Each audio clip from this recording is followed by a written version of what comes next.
Hello, my terrific Taurus, and welcome to your moon reading. This is just a general reading, so please do take what resonates and toss the rest. Also, if you haven't had a chance to check out your other readings on my channel, please do so. If you enjoy these, please do like, subscribe, share, hit the notification bell, leave me a comment, all those other great things. I would greatly appreciate it. It helps me grow my channel, means a lot to me, and I would appreciate it, as mentioned previously. Anyway, we've gone through a lot of big changes lately, shifts going from one big 15-year cycle into, on January 20th, a whole other cycle when Pluto moved into Aquarius. So we have had a lot of changes coming. You may be seeing a lot of different shifts, feelings of changes, or wanting to make changes. So let's go ahead and see what your moon cycle has going for you. This is a 7-card circle.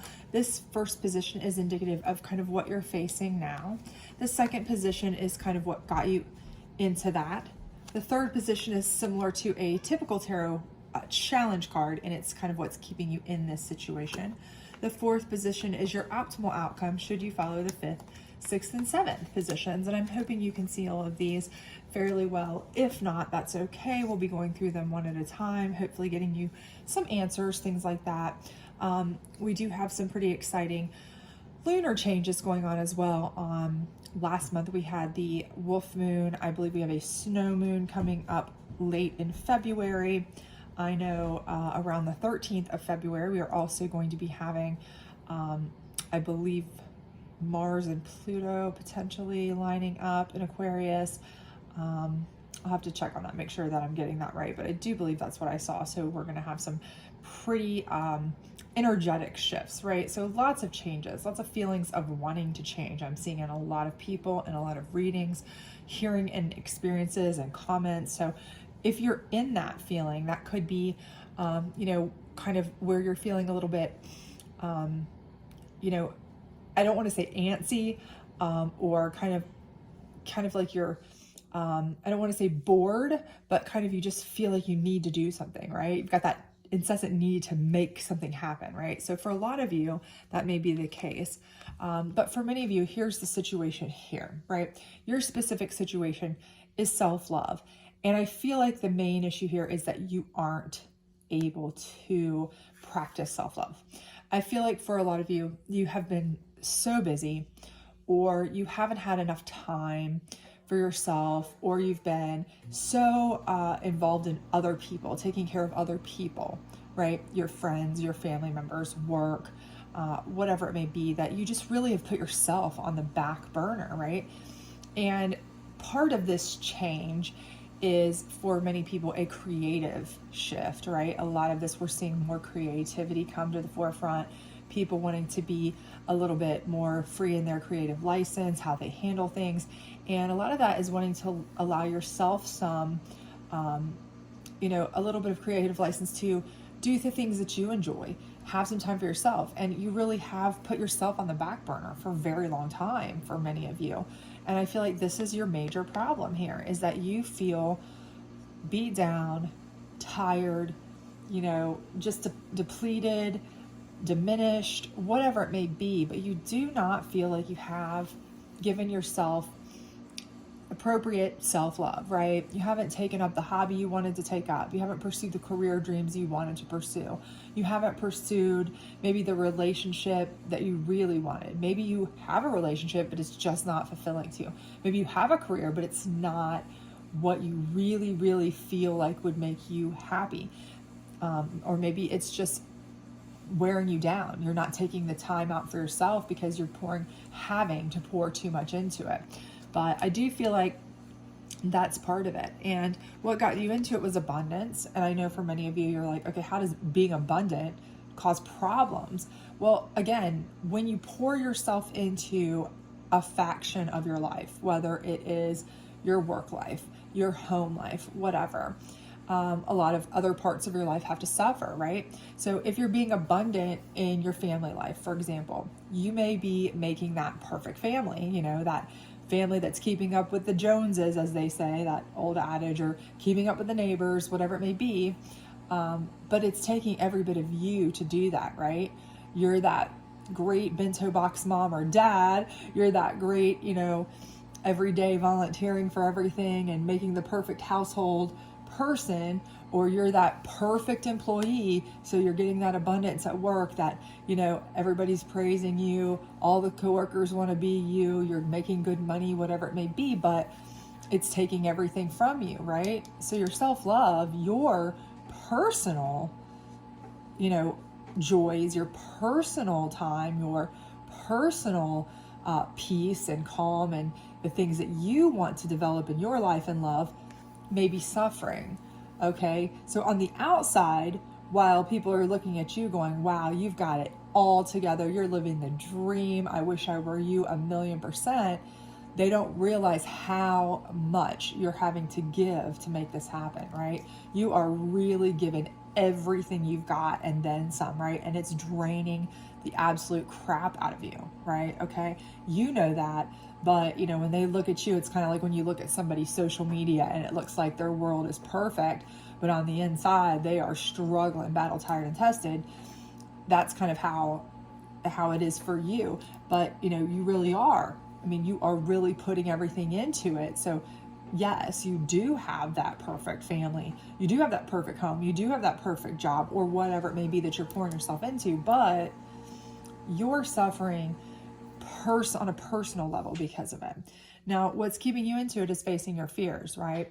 Because you may be saying, listen, I need to put some more peace of mind into myself, some more time into myself, some more effort into myself.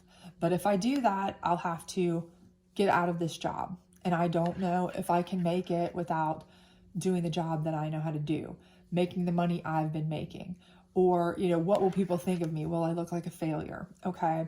Same thing here. If your big pride, your biggest thing that you are so proud of is your family, your home life, whatever it is that you are really excelling at your own personal expense, though, you know, you would have to really kind of pull back from in order to make some time for yourself.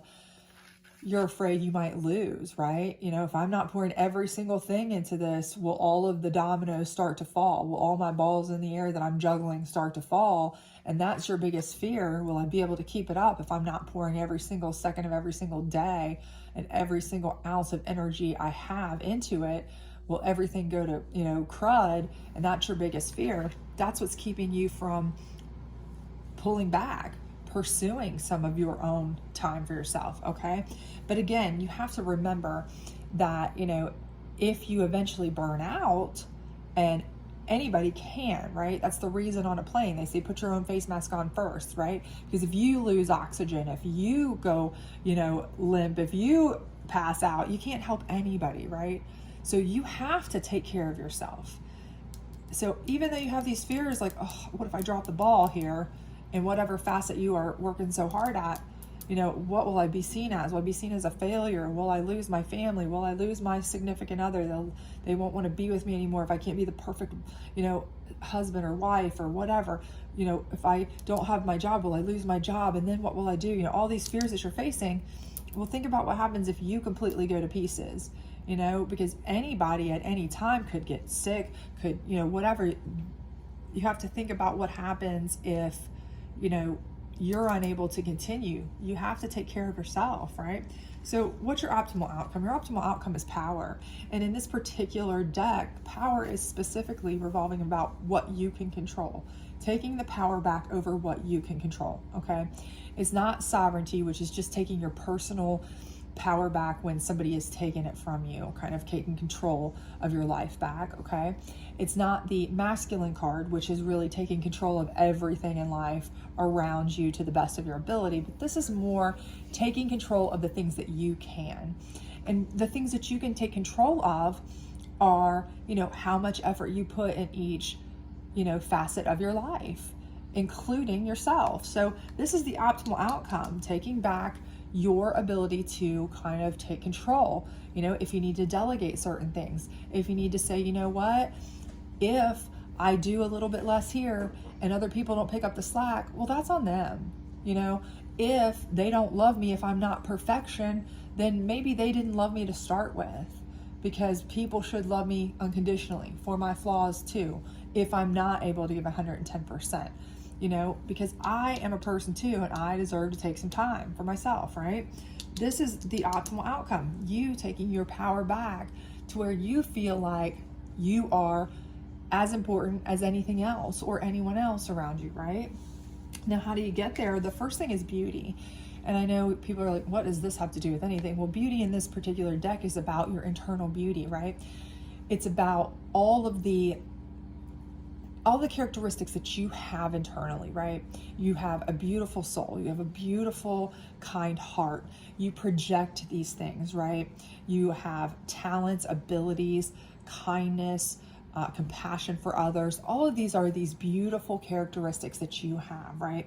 But you aren't even able to really resonate all of those to the best of your ability because you're so focused on specific facets here, and you're so kind of beat down, to be honest with you, that you can't be the best version of yourself. Who can be when you're worn out, battle tired and tested, constantly beating your head against the wall to make everything perfect for everybody else? You cannot be the best, most beautiful version of yourself.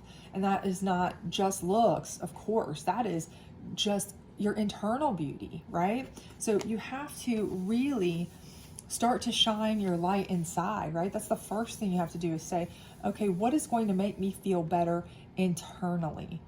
And again, part of it is thinking about this, thinking about, okay, but you know, what happens if I were to be sick? What happens if I couldn't do all these things? You know what? Would these people recognize that I'm still beautiful inside? Or would they just say, hey, if you can't do X, Y, and Z for me at work, at home, whatever, then we wouldn't want you around?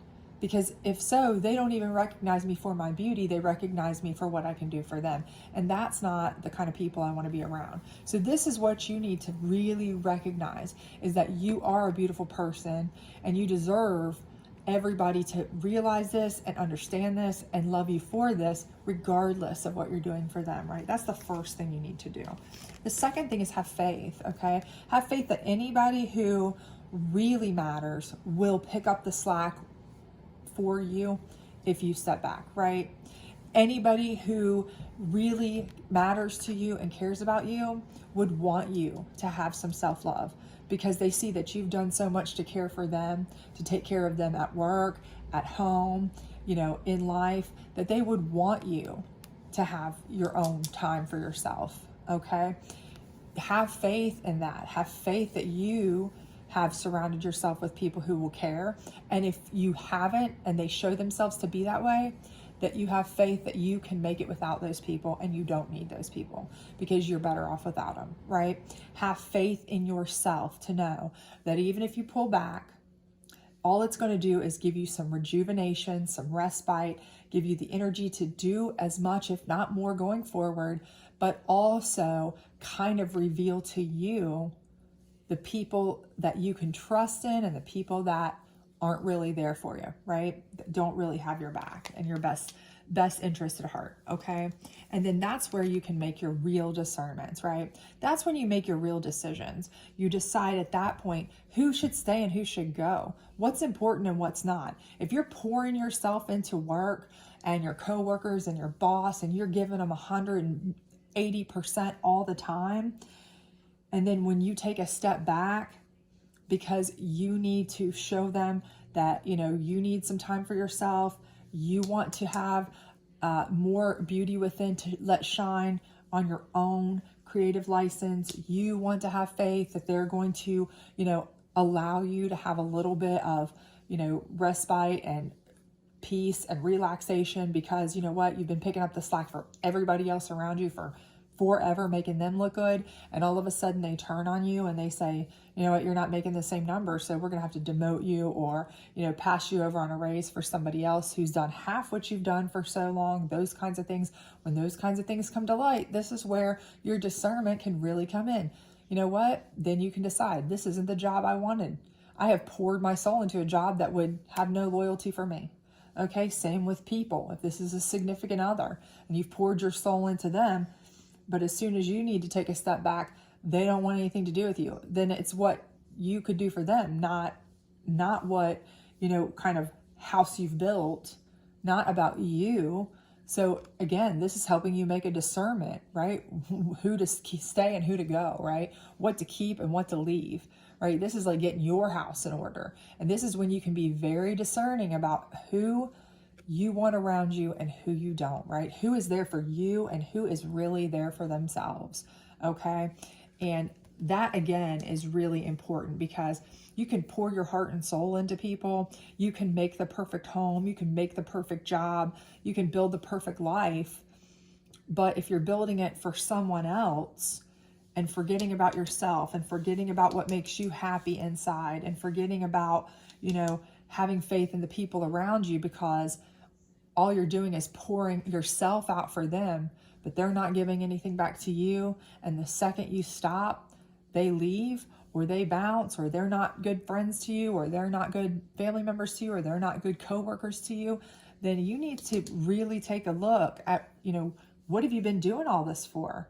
You've been putting yourself for the ringer for nothing. And that's when you will really be able to take your power back, right? Because at that time, you will have a whole new perspective. You will have a perspective that has shown you who is in your corner, who's on your side of the team, your court. You will know what is best for you. You will know what you can do and can't do. You will know what is going to bring your beauty out, your happiness out, your joy out, your kindness out. You will be able to allow yourself some self-love and know who around you is going to support that, help you with that, want to, you know, give you that support. And that's when you're going to be able to build a life with those kind of people at your back, right? That's when you're going to be able to really build a strong, happy foundation that is going to let you have good balance, right? Power over the things you can control, but also some self-love for yourself, not just constantly giving, but also a little bit of receiving for yourself too, right? More balance in your life. And that's when things will really start to take shape for you. You will be able to work on what's happy for you, not just pouring your soul into everybody else, okay? Because I do feel like you really have gone way above and beyond to allow people to really put you through the ringer. And I do feel like there have been some people who've really taken advantage of you recently throughout some time here. And I think that maybe this process is going to allow you to see that and let some of that negative energy go, to allow space for you to take over, take your power back, and let the right people in, so that those are people where it's a symbiotic relationship. You're helping them, but they're also helping you, okay? And that's how we really grow. So hopefully this resonated with you. If it did, please do let me know. I would love to hear from you. I hope to see you back very soon, and have a good one. Bye.